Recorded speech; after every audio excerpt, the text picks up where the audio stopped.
No చెప్పటం అంటే ఈజీగా ట్యాగ్ లైన్స్ పడిపోతాయి, లేకపోతే యాటిట్యూడ్ అంటారు, లేకపోతే అవైలబిలిటీ తక్కువ అంటారు.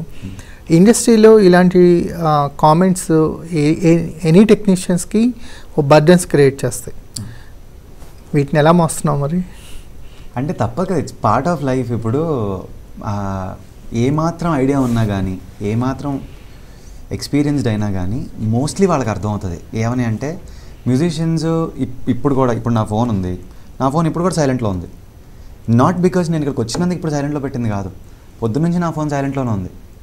ఎందుకనంటే నేను ఇప్పుడు స్టూడియో నుంచి వస్తున్నా డైరెక్ట్గా. సో స్టూడియో ఎతిక్ ఏంటి అని అంటే మనం ఫోన్ సైలెంట్లో ఉంచితే మనం ఆ టైంలో రికార్డ్ చేస్తున్నా, లేకపోతే పాడుతున్నా, ఏదున్నా ఇంకొక లేదా కంపోజ్ చేస్తున్నా కానీ ఆ రకం ఇన్కన్వీనియన్స్ ఉండకూడదు అనేసి మనం దాన్ని సైలెంట్లో ఉంచుతాం. నేను ఏంటంటే వన్స్ ఇన్ అ వైల్ నా ఫోన్ తీసుకుంటాను, చెక్ చేసుకుంటాను, I attend the messages are calls back.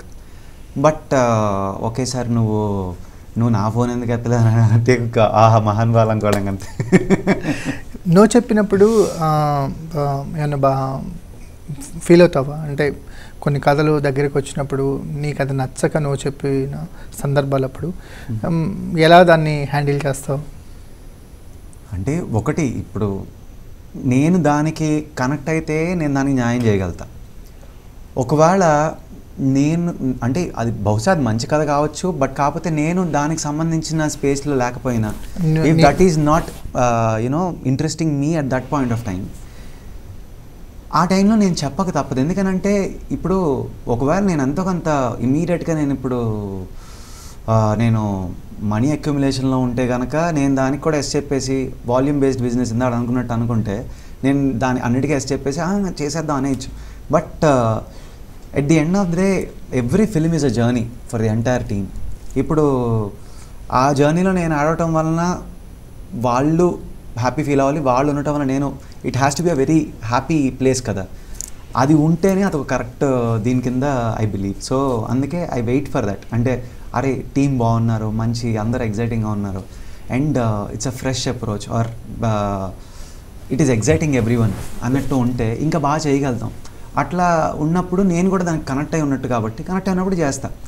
Otherwise చెప్తాను this is not in my space అని అయితే చెప్తాం ఒకవేళ కథ మనం కనెక్ట్ కాకపోతే. ఎందుకంటే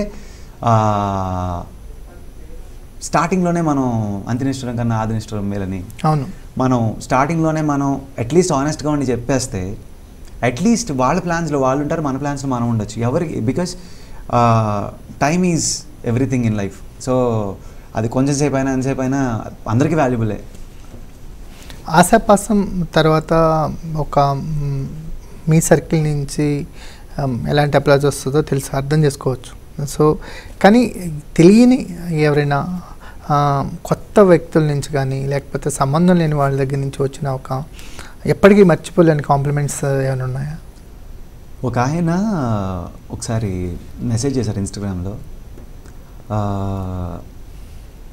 భయ్యా మీరు ఐ డోంట్ నో మీకు ఎంతమంది ఏం చెప్పారో నాకైతే తెలియదు, కానీ ఈ ఒక్క పాట వలన లైఫ్లో నేను ఒక సీరియస్ డెసిషన్ తీసుకుని మళ్ళీ వెనక్కి వచ్చాను. అంటే he was in the verge of killing himself, అంటే సూసైడ్ చేసుకునే దీని నుంచి ఈ పాట నేను వెనక్కి రావడానికి చాలా ఇచ్చింది అని అన్నారు. అంటే ఆ రోజు అమ్మో నేను చాలా అంటే నాకు మెసేజ్ అవుతున్నప్పుడే నాకు ఇట్లా ఎమోషనల్ గూస్ బంప్స్ వచ్చేసాయి. ఆయన అలా రాశారు ఆయన మెసేజ్ కూడా. అంటే ఒక పాట దానికి సంబంధం లేని వాళ్ళ జీవితాల్లో ఎంత ఇంపార్టెంట్ రోల్ ప్లే చేస్తుంది కదా, అది మామూలు విషయం కాదు కదా. అంటే సంగీతానికి కానీ సాహిత్యానికి కానీ ఉన్నటువంటి బలం అది. ఇప్పుడు డెఫినెట్లీ విశ్వ గారికి కూడా అంతే క్రెడిట్ ఆ విషయంలో, అంత చాలా బాగా రాశారు ఆయన.